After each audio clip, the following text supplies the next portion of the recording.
Hi, this is Scott Miller. Welcome to my Top Performance blog. I'm here today with Susanne Bargmann, who is a good friend, a senior advisor to the president of ICCE, the creator of the Fit Outcomes data management system, and a trainer on fit all around Europe and in the US. And Susanne, thanks for joining me today. Thanks. Hi, Scott. I know you have a new book out. It's presently only available in Danish. What's the title? It is Bliv bedre in Danish, and it's called Get Better if you translate it. And Get Better is really all about something that you and I have been talking about for several years now, which is deliberate practice. Yeah. And in spite of all of the work that you've been doing on fit, I know that privately, and more recently not so privately, you've been working on something else. That's right. Because you know this, because you and I have talked about applying the principles of deliberate practice to something outside of work, so we could study how it impacts practice. Right. And what you're able to do. And so what is it that you've been practicing? I've been practicing my singing. You're singing? Yeah, my singing. So now wait a second here. You've got this therapist, a psychologist, a data geek, an Apple nerd, and now a singer. Yeah, that's right. Where did that all start? That's actually a childhood dream. So when I was very little, maybe, I don't know, 4 or 5 years old, I began watching the Eurovision Song Contest. Right. It was big here, and it was an annual event. So I would watch the show, I would look at the singers, I'd look at the big dresses and their performances, and I would dream of being one of those people up on stage. And then life sort of happened. It took over. I know you had a couple of kids, you have a busy career, and then suddenly what happened? Well, you and I were talking about getting better, and I was thinking, I guess I wanted to know if it was actually true that you would get better with practice, and I knew I had to pick up a passion, and then it just came to me. This is what I always wanted. So I decided this is what I'm going to do. Okay. And you started singing again. You found a coach, the Ulrik Elholm, that you began working with. And how much time are we talking about that you started to devote to this? Well, I decided I wanted to be serious about it, so I decided to set aside an hour every day. Mm-hmm. And in the beginning, that's not how much I practiced because it was so hard to stick to that hour. But eventually, I managed to put in 1 or 2 hours every day. Okay, over how long of a period? This is now five years. And recently you got some attention about your singing because you were contacted by somebody who I know is a hero to you because he's a hero to me, and that's Anders Erickson. He was doing the Freakonomics podcast, and he wanted an example of somebody who really experienced dramatic growth as a result of the application of deliberate practice. That's right. And so you've appeared on the broadcast. That's right. It just came out this Thursday. And right now at the bottom of the screen, you're seeing the link for that particular podcast, and it's also in the written part of this particular blog. What was that like, Susanne? It was, once I decided that I would be willing to share my story, it was actually quite fun.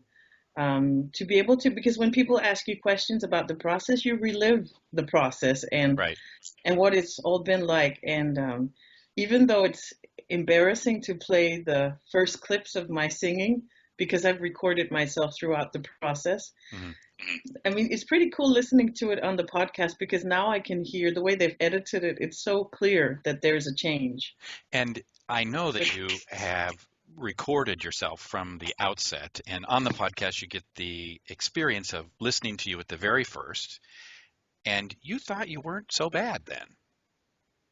That's right. I had an idea of being a pretty decent singer because I was singing in choirs when I was a kid, and I was when I was in high school I was in 2 different choirs, so I did quite a lot of singing. So my self-image was that I was a pretty decent singer. And then you hear yourself now, and I will be a first one to testify. just what an incredible and dramatic difference there is. And so I know that the listeners will want to listen to that podcast themselves. Yeah. And once they hear it, their question is going to be, how can they do deliberate practice on something that they're passionate about? So, Susanne, do you have 1, 2, 3 principles that you might share with us? Well, I think actually the first thing and the most important thing is getting a good coach. All right. Because it's not, I would not have been able to do this by myself. All right. I would listen to, when I started listening to my recordings, I was so discouraged and I thought everything was so bad. All right. But it was so general and not constructive, and having a coach that was able to listen to it with me and be specific about what I needed to do was sort of the first thing that was necessary. Okay. What's the second principle? I think setting small, realistic goals. So, because we talked about it, that I wanted to sing like Christina Aguilera. Who doesn't? That's right. And that's a very big goal that I may never reach. Mm-hmm. So I needed to, with my coach, negotiate smaller goals, like I want a louder sound or a bigger sound, and then to work specifically on that. And was there a time when you tried to pursue goals that were too big, and what was the impact of that? Yeah, I tried singing a whole Christina Aguilera song, and I ended up so discouraged because I listened to it and it was like nothing sounded like her. And nothing, that was one thing, but nothing sounded like what I wanted to sound like. I didn't like a single thing about the recording. So how have you stayed satisfied with those small goals on this long journey? What do you do to tell yourself that it's okay? Oh, I think in the beginning I didn't tell myself it was okay. In the beginning I was actually very discouraged. But once the small changes started happening, because I knew what I was looking for, I was able to recognize and feel sort of proud and feel an achievement when I was able to make, a bigger sound. There's an example of that in the podcast, and it's not, that recording doesn't sound particularly nice, but to me it was such a big step. It was so different from what I was able to do before. So it's important to experience progress along the way, that small progress, and that sort of keeps you going. And work on the small goals, not the big goals. Get a coach, work on small goals.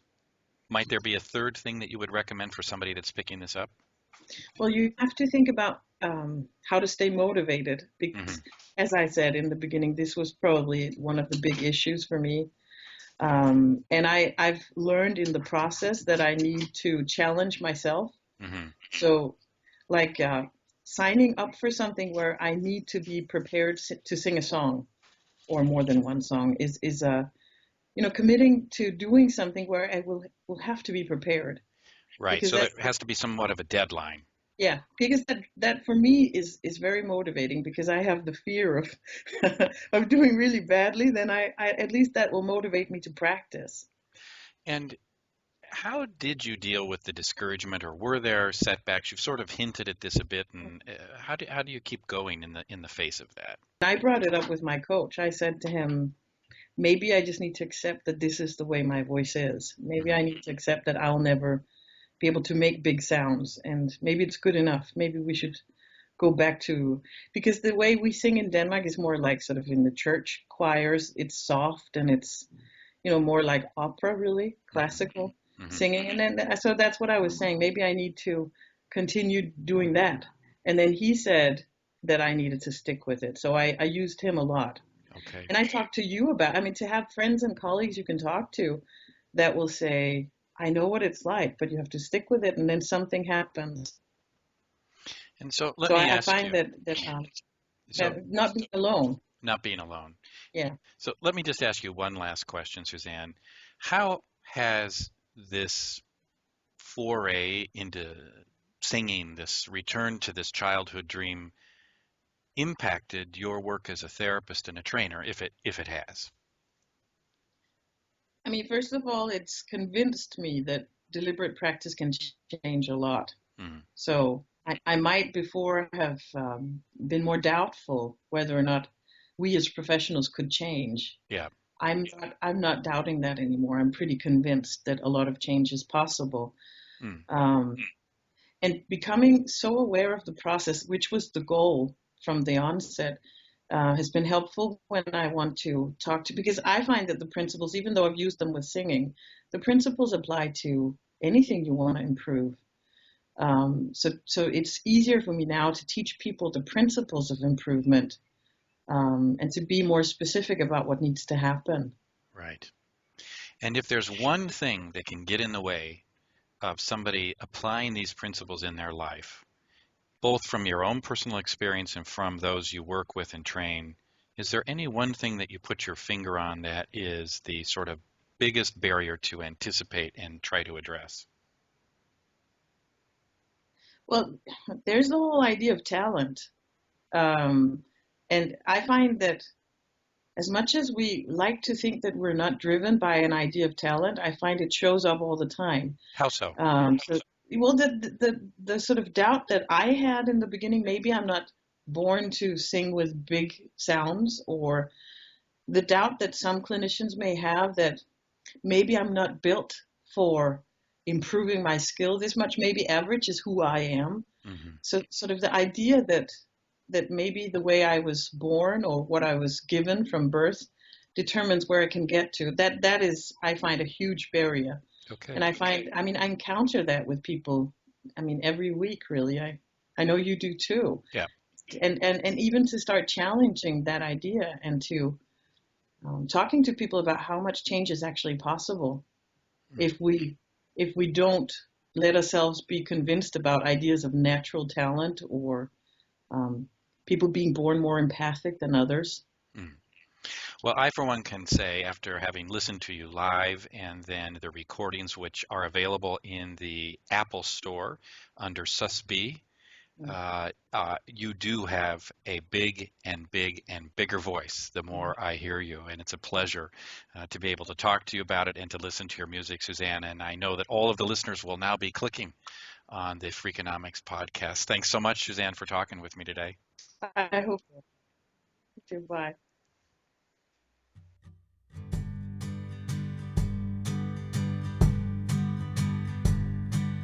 I found a new person to test out my luck. Is it